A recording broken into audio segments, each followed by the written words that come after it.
I'm gonna be taking you guys through finding a supervisor basically. Yeah, so for me, finding a supervisor and getting the funding is kind of like tied together because when the supervisor needs you, they are gonna give you funding by default. That's yeah, so I'm gonna be going through finding a supervisor because that's actually a more that's the core thing. So the moment you find a supervisor, automatically most of the time a supervisor will look, they will do what it takes to get you funding the moment they're interested in you.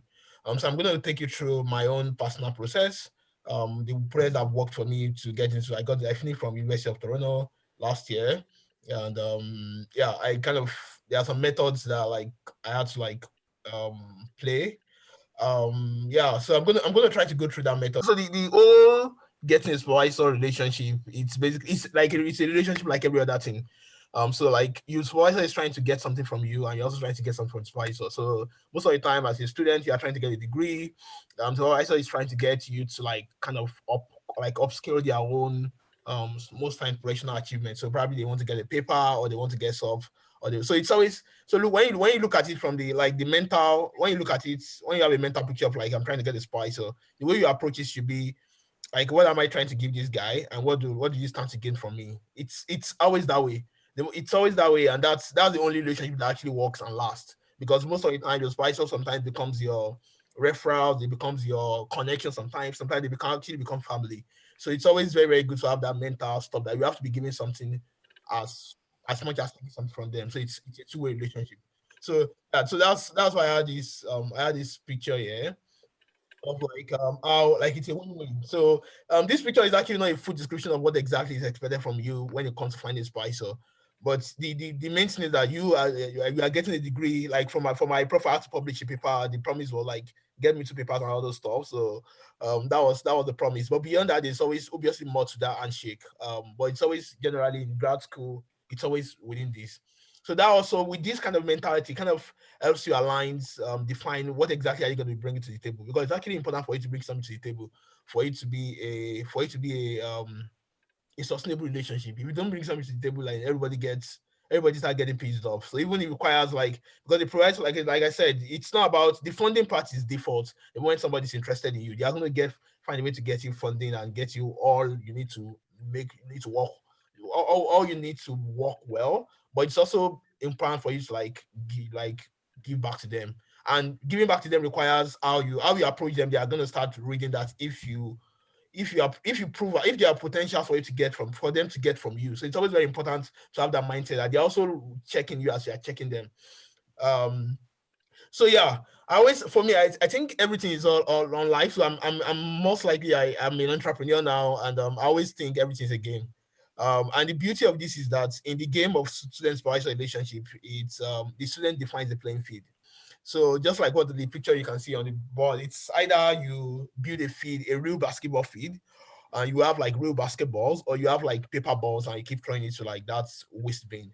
So like it's the like you as a student, you as an inquirer actually defines how this whole playing field is gonna go. It starts from like the first email you send to them. It starts from like how you respond. It sounds for the research you do. So most of the time, the general picture of like there's always this quote that says first impression matters a lot. It's actually the same thing here. Like your first impression, your first email defines speaks a lot about the kind of relationship you want with these people. So basically, you as a student, you are going to be the one defining the playing field of like this whole relationship. And yeah, so again, like I said, the goal of this stuff is to tell you guys about what I personally, my own personal process, that allowed me to graduate, get into U of T, get the full funding, which it's like Bolaji is a mix of both fellowship and like RA and all those stuff. But like yeah, the goal is I got funded, and I got my degree out of the school. Um so yeah, so these are I'm gonna focus on these eight processes. And although it's always better for me to, I'm gonna bring them one by one. And the goal is to take you through them and like what exactly like important when it comes to like what is what with these processes.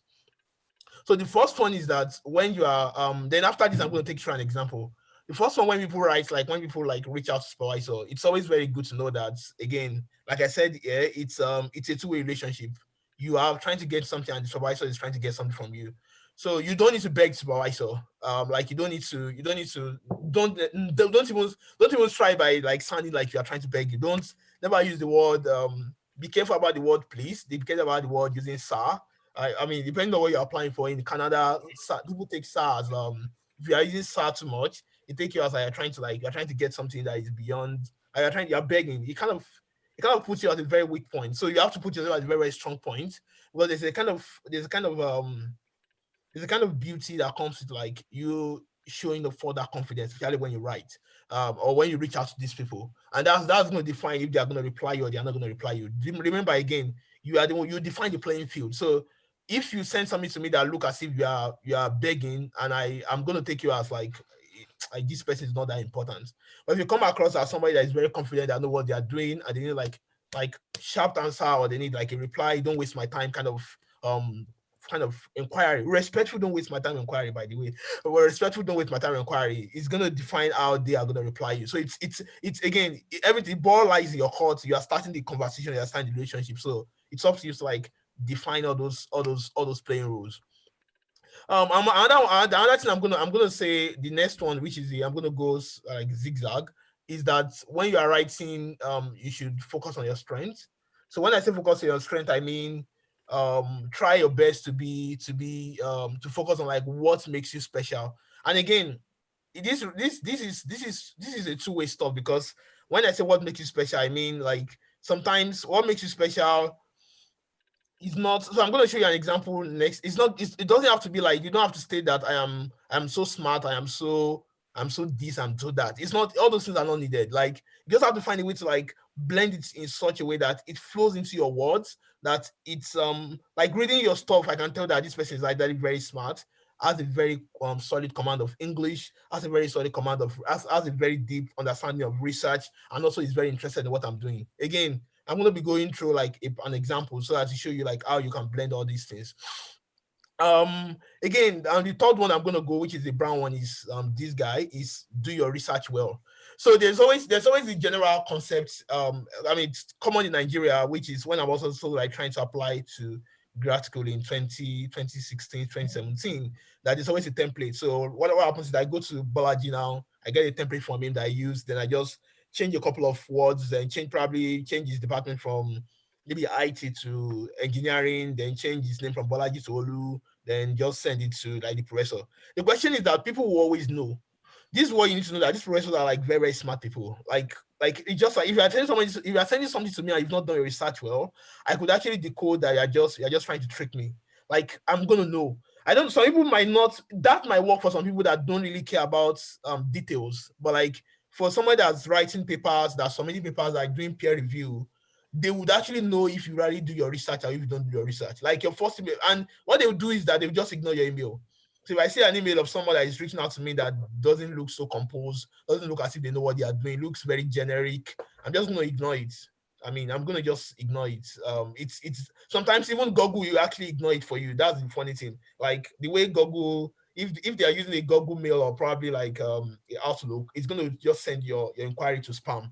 That's basically because there's been like a couple of similar messages that have been sent all across similar Outlook. So the moment you're sending it across, the guy is not even seeing it's going to your spam. So we were wondering, oh my god, why is this guy not replying me? You never even know that your mail was not even seen at all. Even at that, but even when they even see itself, I can always tell someone that's not done their own research. So like it's always good to like do a deep research. That means when you're sending a particular supervisor, when you're reaching out to a particular supervisor, you actually need to do at least probably like I'm gonna say probably 10 hours of research. Actually, for me, it takes me like 2 days to write a one supervisor. So it takes me 2 days to sometimes actually a week to actually reach out to one supervisor, because I try to compress a lot of very complex stuff into like probably two paragraphs, and that paragraph probably like 4 lines max per paragraph. So it requires a lot of like deep thinking and like thinking through how do you place this out. So it just goes, it's like a shoot, it's like you're trying to shoot, right? So it targets very well, then you just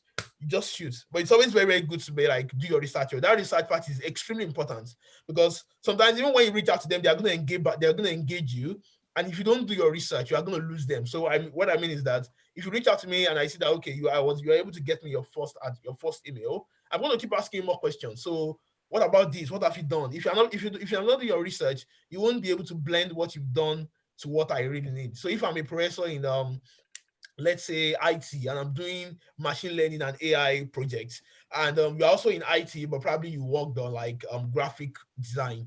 And you're talking more about, probably you're able to catch me the first time about the fact that you have computer science background or you have IT background, and I'm asking you like specific question. Even though I'm interested in your stuff, it might actually be losing. I mean, you might be losing me when you're giving me like replies on like graphics and you're telling me more about graphics that I personally don't care about. And you should understand these guys also they have a very short like time span and very short attention span. So if you are not interesting, they kind of just, they might just ignore you. And yeah, it's very free for anybody. You are not compelled to reply anybody's message. Like I ignore people's mail, and a lot of people also ignore people's mail. What it much means is that instead of you engaging in conversation, you just no, like just like somebody is responding to a tweet or something, and you just like ignore the tweet. You don't just want like burn your energy like responding, and that happens a lot. So when you don't get that response, it's either of the two. Again, so be careful of templates. You can use it to understand how to. It's good to understand how to write, but it's not always the best when it comes to like writing. Like, never be one of those people that will just strike out stuff. It's better you send three good emails than send 300 templates that will actually land nowhere. And the worst thing about it is that when you send templates, the people, if you send a template to me the first time, you are sending your a real stuff the second time, I will actually have, most likely I will have your name registered in my brain that this guy is one guy that sent a template. So technically you are just like, you've actually lost that shot. So be careful, be very, very careful about templates. Personally, I would say don't follow templates. Like, craft your own templates and like just follow your own method.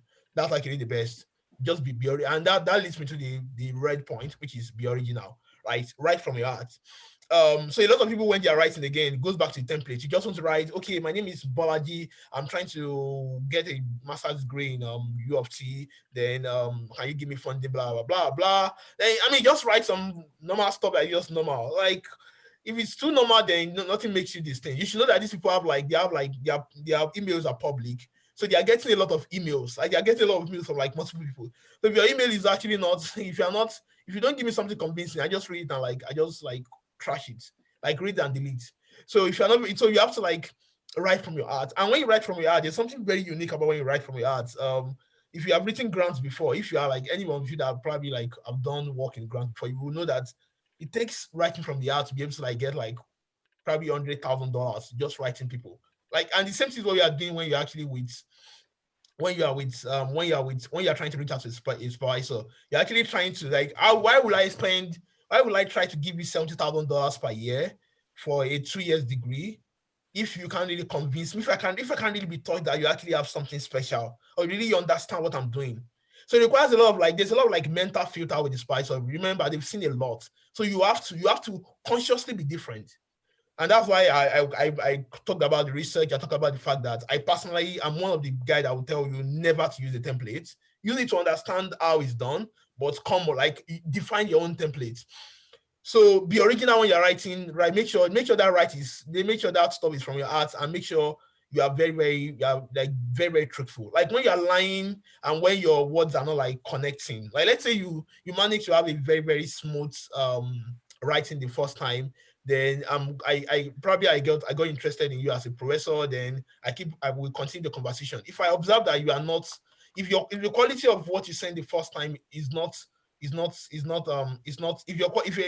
you couldn't maintain that same quality, like, I could actually lose you. So I mean, like, I could just say like, I'm not sure this person is something sketchy about this person. That's what they use.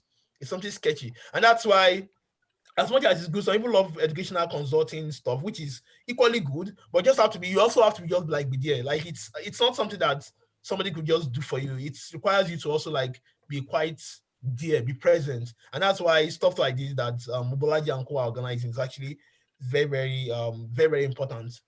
Um okay, so that being said, another thing that is very, very important for you to do is also keep your letter short and straight to the point. You see, that keep your letter short is actually one of the most complex things. I mean, for me, it's why it takes me sometimes 3 days to write a supervisor. Not because I can't write words, not because I can't write about how amazing his supervisor is. It's like somebody telling me to write about Bolaji now. Looking at his LinkedIn profile, I can actually write like 5 pages on him.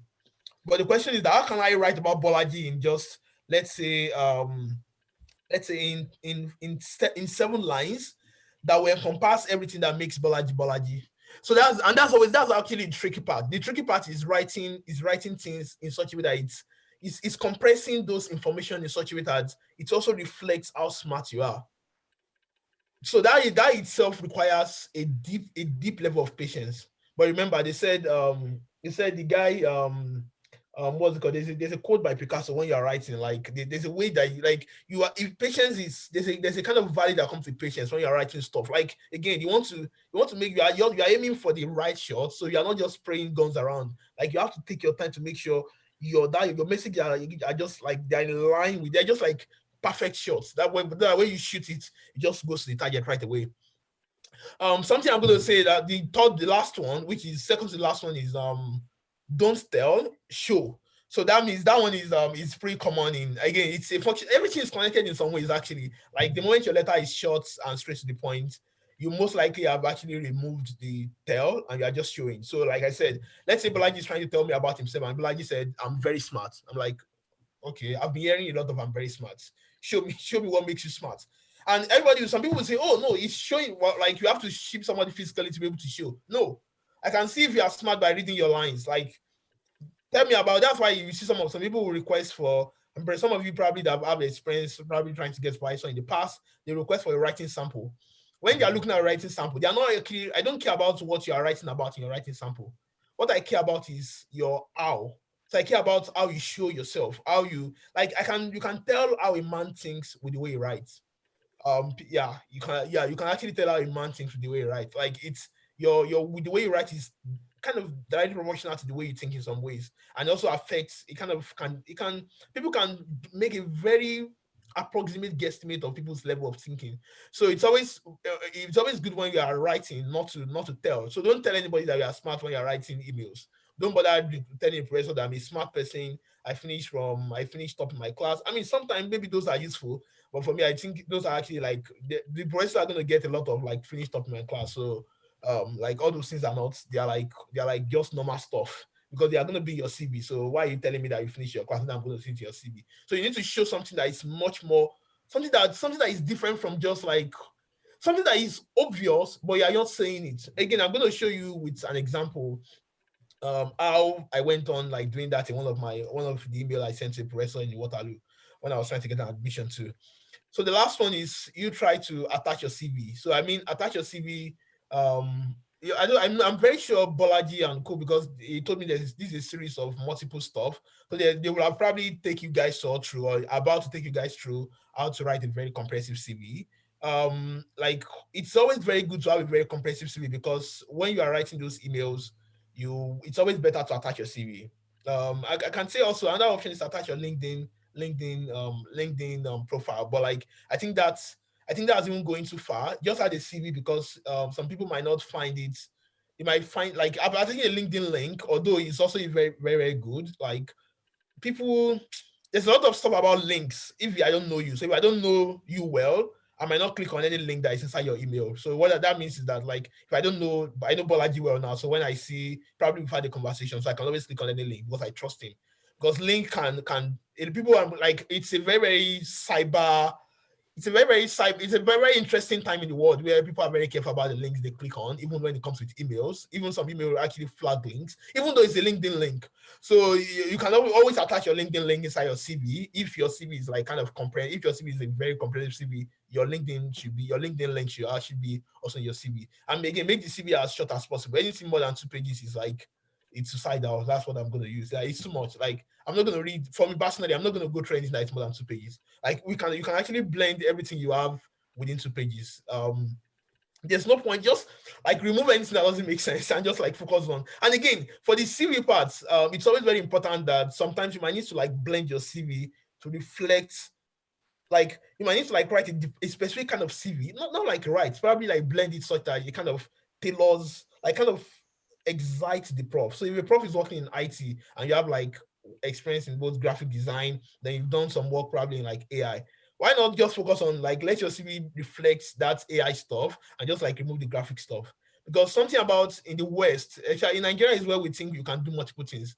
In the West, an average Western person is like more focused on like one thing. Like They just want to know you for this and this. And that's how some of those professors think. It's always very good when you're writing your CV to also like blend it so that it kind of reflect, it tailors specifically like who you are, and like it goes straight away to like kind of aligns with the professors or the supervisors like interest. And again, like I said, the moment a supervisor is interested in you, they will do all it takes to get you in. I mean, all means cutting corners. I mean, I don't know if there's corners. Yeah, there's always corners sometimes, but they'll do all it takes to get you in. That's what I can tell you. Like I've experienced it when I was going to U of T, but like they will do all it takes. If it's looking for money, they will look for money for you. If it's giving you money, they will give you money. So that one is the money part is actually the simplest part. The most critical part is getting them interested in you.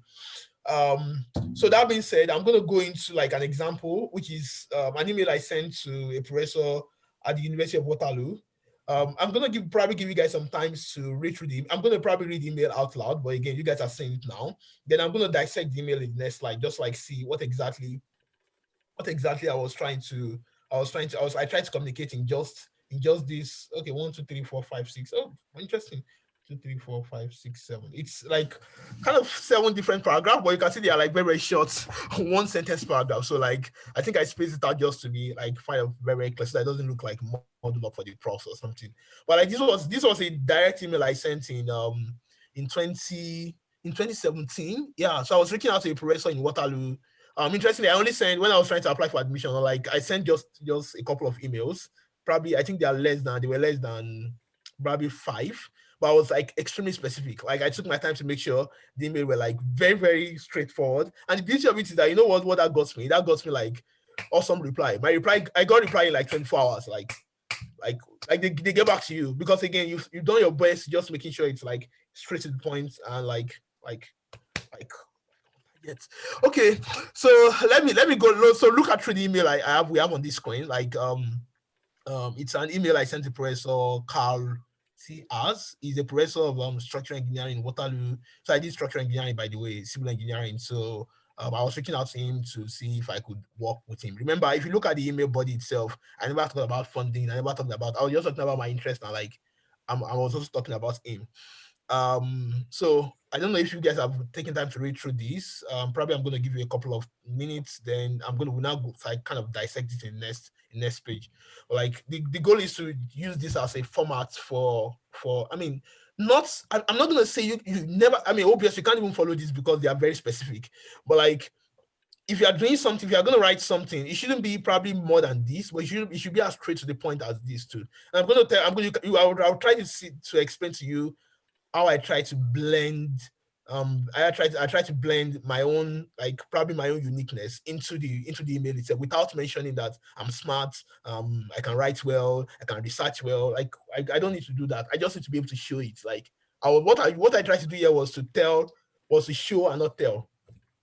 So I'm gonna give you like probably 1 more minute or something. Bolaji, that's fine. It's okay. Hope I'm not talking too fast, Bolaji, please. No, well, it depends on the audience, but I've been understanding what you've been saying. Okay, I hope I'm not talking too fast, guys. Please, let me know if I'm talking too fast. I get that sometimes. I have to be careful. I'm trying again. I'm working on that part of me. I talk too fast sometimes. So you guys, if I'm talking too fast, please feel free to like and if you have, we are gonna have a time for questions, but like also just write your question down. I'll be glad to like answer those questions. So yeah, let me go into dissecting this email. So this was an email again I sent in 2017, and I was trying to reach out to this professor obviously for an admission in the University of Waterloo. Again, I think I spent probably 3 days trying to recite the prof himself. Oh, I think we have something here. Is that like a chat or something? No, they're not. Okay, thanks Chisholm for that. Thanks for that validation. Yeah, I always like to check myself. So this is an email that I sent to the prof then. I spent like a very quantifiable amount of time reaching out, like researching about the prof. Like I did my research so much that I try to now think about how I'm gonna write this email that will make this prof guy quite excited and quite interested in me. Again, beauty of it, I got a reply in less than 12 hours or something. Yeah, so I'm gonna go into dissecting that email in the next slide now. happened to my slide? I'm trying to. Okay, yeah. Okay. So yeah, let me start from the first one. I said the apparatus of power. I mean that one is pretty easy. Everybody can do that. And again, for the email of the prof and all, like emails of profs are like available on the university website, so anybody can have access to like a prof's email. The question is that not everybody can get a reply from them, but anybody can like you can reach out to them. They're like public people. Their email like is like public. So I said, congratulations on your innovation. So this prof did. I spent the time reaching out, like reading his blogs, reading his like what's it called? I spent time reading his like there's a university page for up. Every prof has a page on the university website that you can read about what they are doing. Sometimes they have like extra links. Sometimes some of them have YouTube link. This one has almost all of it. So I spend my time reading through. I mean, reading doesn't mean reading line by line. There's something they call like skimming very fast. So I was able to understand quickly what the prof is doing, what he has done, what he's trying to do. So that kind of helps me like come up with something that is more unique and specifically tailored towards like the prof. So I went to my first paragraph. Let's analyze the first one. I said, congratulations on your innovation on the innovative device you invented to help solve. Again, this was 2017. So if there's some errors there and there, just forgive me. Then I was still young, I was still a baby then. Right now, I think I'm more better now. But then I was just out of school then. I was trying to like get a prof or something. So yeah, there'll be some error here and there. But I think it was largely okay. So I was like, congratulations on your innovative device you invented to help solve a crucial problem in the construction industry. I so much love your simple and economical approach to the material selection for the automated tracking invention. So that was the name of his invention, blah blah. Kind of pretty complex, but you get it though. More innovations like this are needed for the sustainability of construction processes and the construction industry itself. For that first one, what I was trying to do for that first one was to do two things. Number one, everybody loves to be praised. I mean, there's a way why in Nigeria we have like people always like all these musicians, they always like spray when people want to get more money, they will just be mentioning their name. Bolaji, Bolaji, Bolaji, and Bola would be probably like be spraying money. So that there's a kind of all that equally applies to these guys here. Like they are all humans, so they have emotions. Everybody loves when you're interested in them. Like they want to see, okay, who is this guy?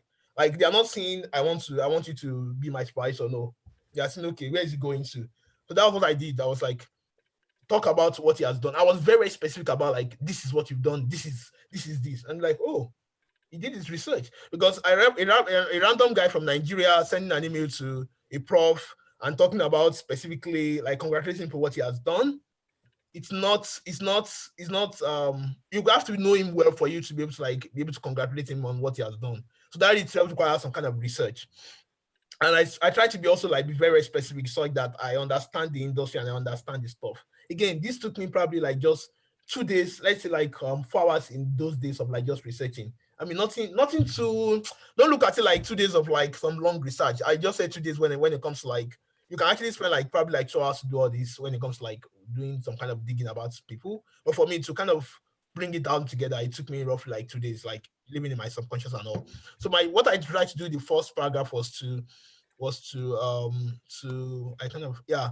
So I know so I tried to like dig deep. Oh, so I actually like try my best to dig deep into like what the prof was doing and also like praise him for his amazing work.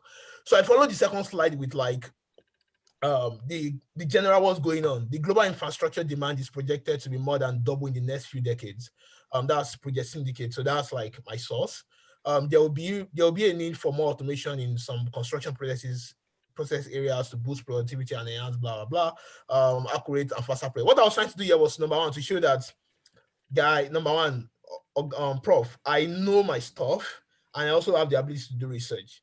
Like what the prof needs actually is the ability for you to do a research. So if you are showing those vibes in your email alone, it speaks a lot. And again, it doesn't have to be like you quoting some stuff. It just has to be like just like punchlines, like pom pom. Like you just have to like show that okay, and the Project Syndicate is actually it's a very very prestigious it's not a magazine, like it's kind of a newsletter, but like all these world powers writing it, like Okonjo Iweala and all these people, they give like ideas to global powers. So I just try to like just bring that down to him that this is what's going on. I kind of reference it.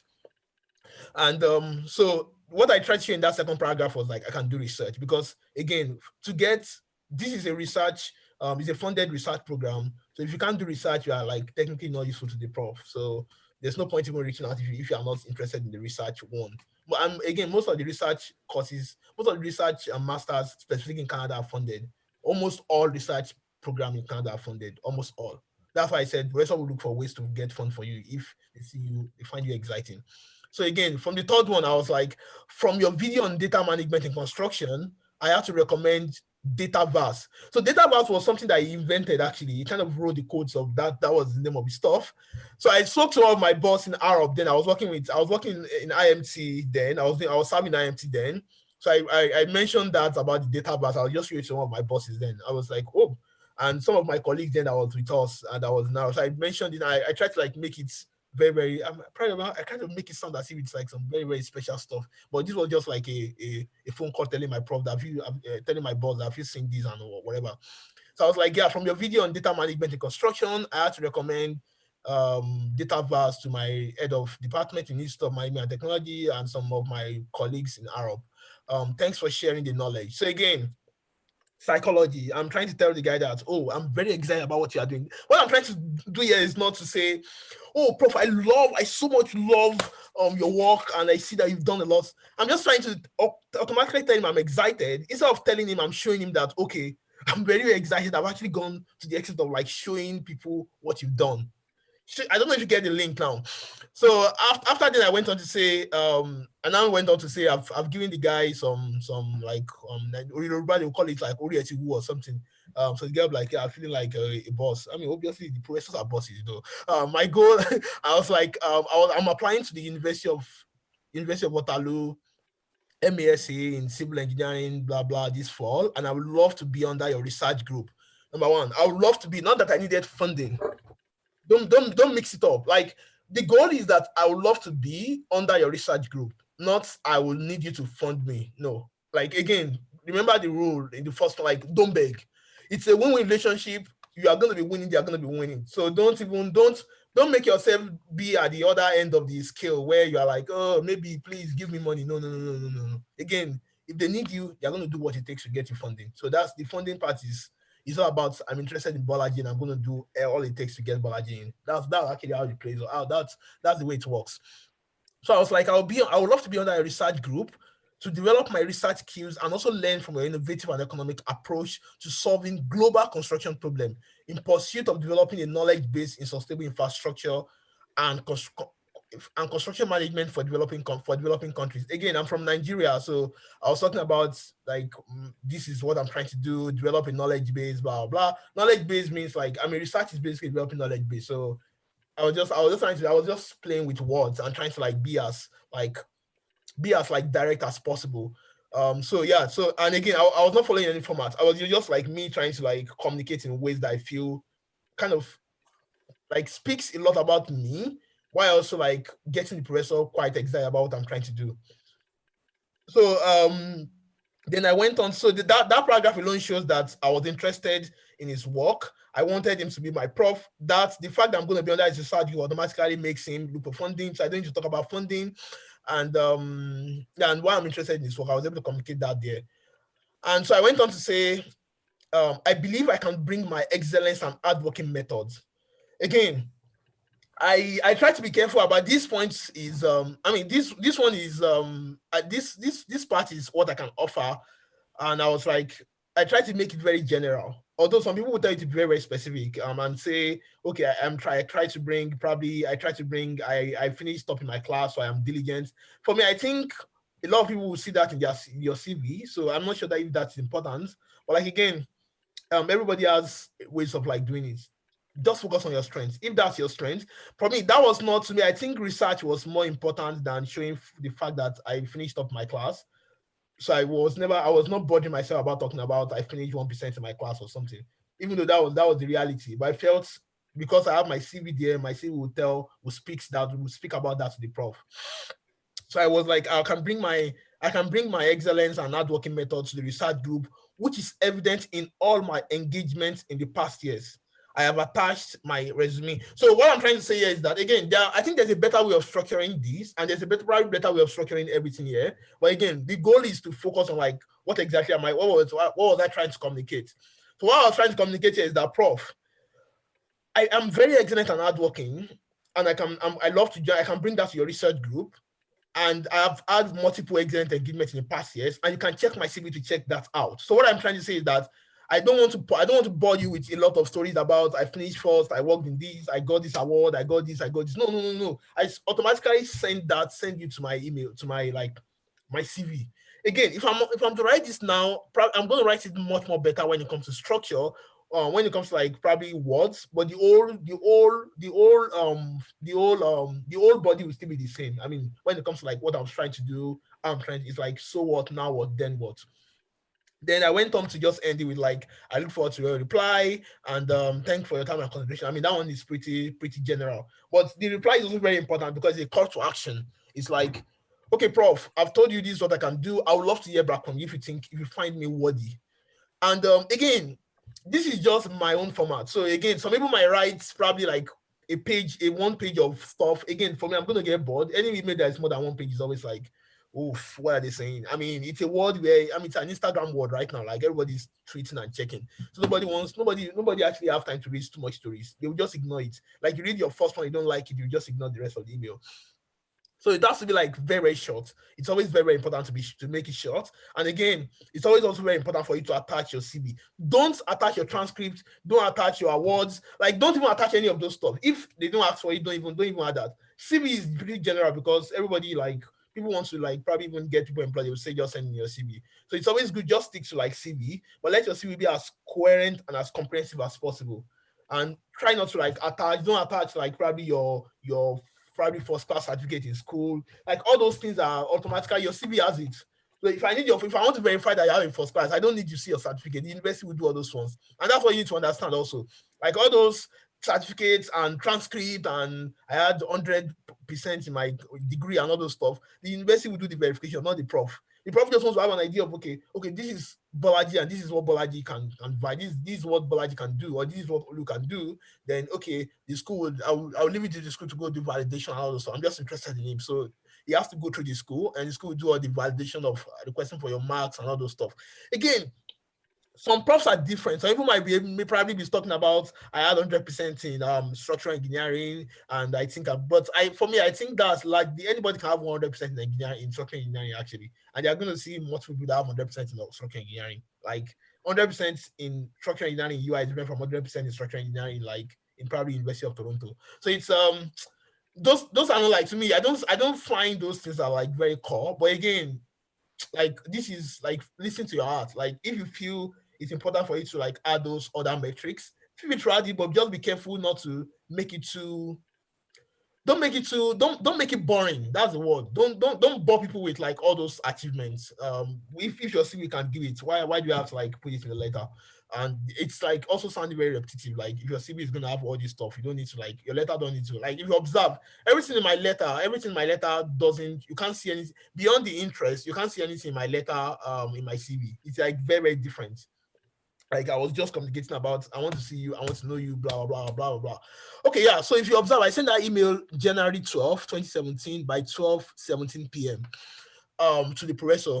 And interestingly, I got a reply. So I got a reply, I mean, roughly, that was I got the reply in less than 24 hours actually, on Tuesday, January 3rd, 5:26 p.m. from the prof. So the prof replied me, was like, thank you, Olubenga. Thank you very much for your kind email. Remember, don't forget about the thank you for your email. For me, I always like to, I read a lot of people. I read people from their words a lot because that matters to me. So for the professor to say thank you for your kind email, it means that, number one, he was excited to know that I spent time researching him, and was also just excited to know that, okay, this guy is interested. I don't know if you get what I'm saying.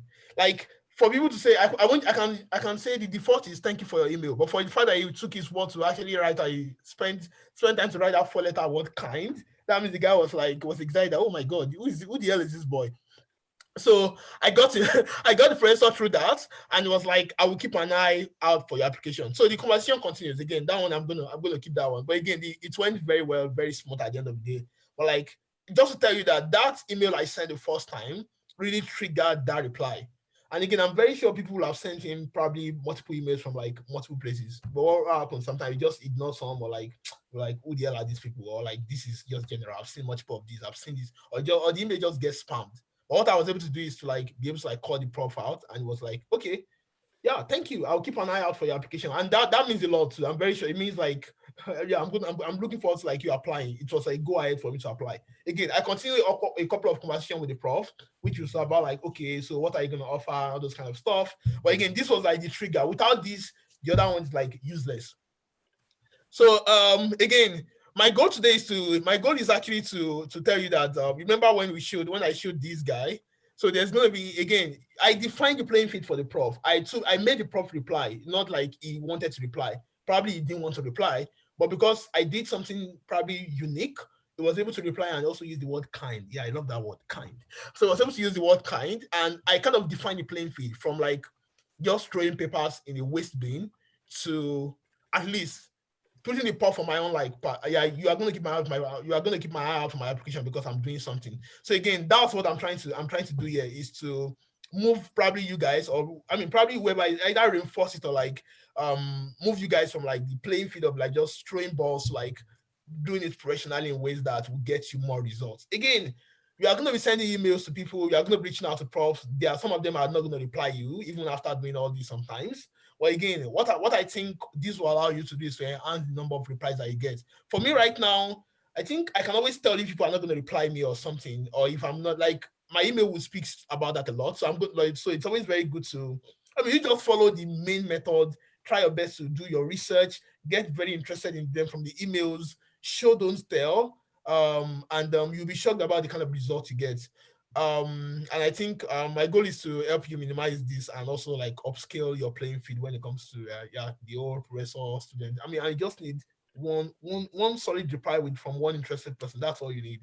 um so yeah, thank you so much. And I'm gonna end up with saying you guys should keep a positive mind, irrespective of like what you're writing. It's always very better. You have the mind is very important, so you have to be positive when you're writing. It's your like your energy, the energy you used to write is gonna reflect in the kind of what you use.